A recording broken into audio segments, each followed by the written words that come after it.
नमस्कार शेतकरी मित्रांनो. बघा आता हा गव्हाचा प्लॉट तुम्ही पाहिला असेल. खूप लांबवर आणि दूरवर आहे. जवळपास 1 एकर गहू आहे हा. आणि खूप छान प्रकारचे हा आलेला आहे. उत्पन्नालाही चांगला होईल एक अशी आशा आहे. कारण खूप सर्व समान लांब आखूड वगैरे ओंबी नाही आणि सगळा संघच काढायला पण आलेला आहे.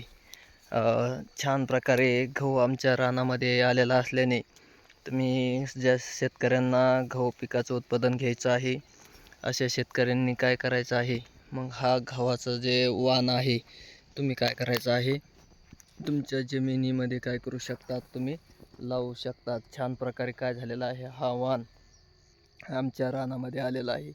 हा जो वाण आहे ना, तो आहे ग्रीन गोल्ड गहू. आणि खाण्यासाठी हा काय केलेला आहे, पेरलेला आहे. ह्याची चपाती वगैरे चांगल्या प्रकारचे छान प्रकारे येते आणि खाण्यासही चांगला काय आहे, चविष्ट आहे. मग ज्या शेतकऱ्यांना खाण्यासाठी गहू लावायचा असेल किंवा पण पेरायचा असेल, आहे का नाही, घरगुतीसाठी आता बरेच शेतकरी काय करत असतात, स्वतःच्या शेतामध्ये थोडाच गहू काय करत असतात, घेत असतात, पेरत असतात आणि त्याचं म्हणजे घरगुती खाण्यासाठी.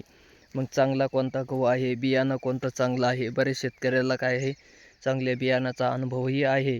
आणि चांगले अनुभव असल्यामुळं मग काय करत आहे, बरेच शेतकऱ्यांनी काय केलेलं आहे, बऱ्याच गव्हाच्या व्हरायटी आपल्या शेतामध्ये शेतजमिनीमध्ये काय केलेल्या आहेत, पेरलेल्या आहेत. त्यामध्ये ही एक ग्रीन गोल्ड जे गहू आहे तो काय आहे, ह्याची चपाती ही चांगली आहे आणि कणिकसुद्धा काय करता येते, थोडीशी तिंबिल्यानंतर फुगते, म्हणजे खाण्यासही काय आहे, चांगली आहे.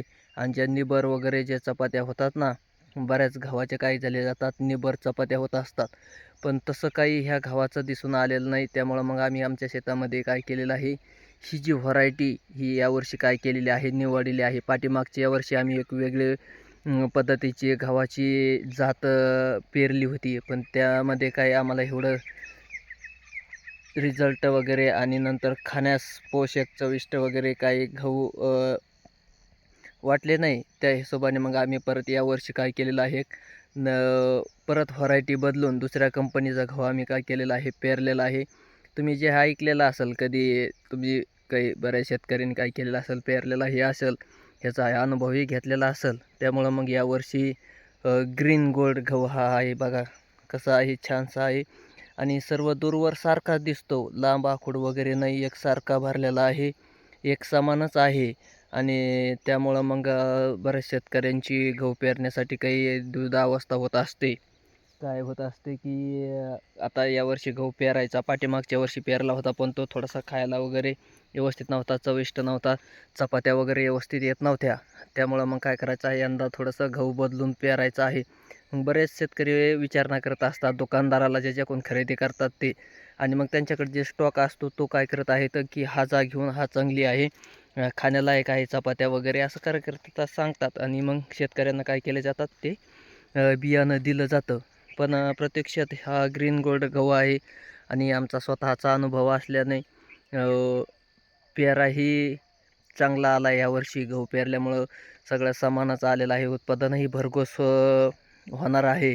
आणि गव्हाचं जर पाहिलं तर थोडेसे गहूही मोठे टपोरे याची आहेत हे, आणि खाण्यास चांगले पोषक वगैरे, चपाती वगैरे चांगली फुगते. अशा हिशोबात काय केलेलं आहे, हे गहू आहे. तर मग ज्या शेतकऱ्यांना इच्छा असेल घरगुती पेरण्यासाठी, हे काहींना उत्पादनासाठी सुद्धा चांगलं आहे. बघा आता उत्पादन हे याचं भरघोस होणार आहे आणि खाण्यासाठीही चांगलं पोषक असं हा गहू आहे, तो आहे ग्रीन गोल्ड गहू. मग ज्या शेतकऱ्यांना पेरण्याची इच्छा असेल ते शेतकरी काय करू शकतात, ह्या गव्हाची निवड करून पेरू शकतात. बघा चांगला छान प्रकारे कसा आला ह्या गहू. बघा आता तुम्ही पाहिला असेल, सर्व दूरवर पाहिला तर सारखाच आहे, समान आहे. काही गव्हामध्ये थोडंसं काही जातात, काही झाडं चढ उतार आपल्याला पाहावयास मिळतो. पण हा जो गहू आहे ग्रीन गोल्ड, ह्यात तर मिक्सिंगचं एकही झाड वाटत नाही असेल मन, कारण सर्व समानच आहेत. ऐका नाही, कुठेच चढ उतार दिसत नाही, कुठं काही नाही, आणि मध्यम प्रकारची जमीन आहे, निव्वळ काळीही नाही आणि लय मुरमाटवाचावरही नाही, मध्यम स्वरूपाच्या जमिनीमध्ये आणि मध्यमच पाण्याचंही काय केलेलं आहे ह्याला दिलेलं आहे. अशा हिशोबात ही व्हरायटी काय झालेली आहे आमच्या शेतामध्ये फुललेली आहे. बघा आता कसं काय आहे, एक नंबर आहे का नाही.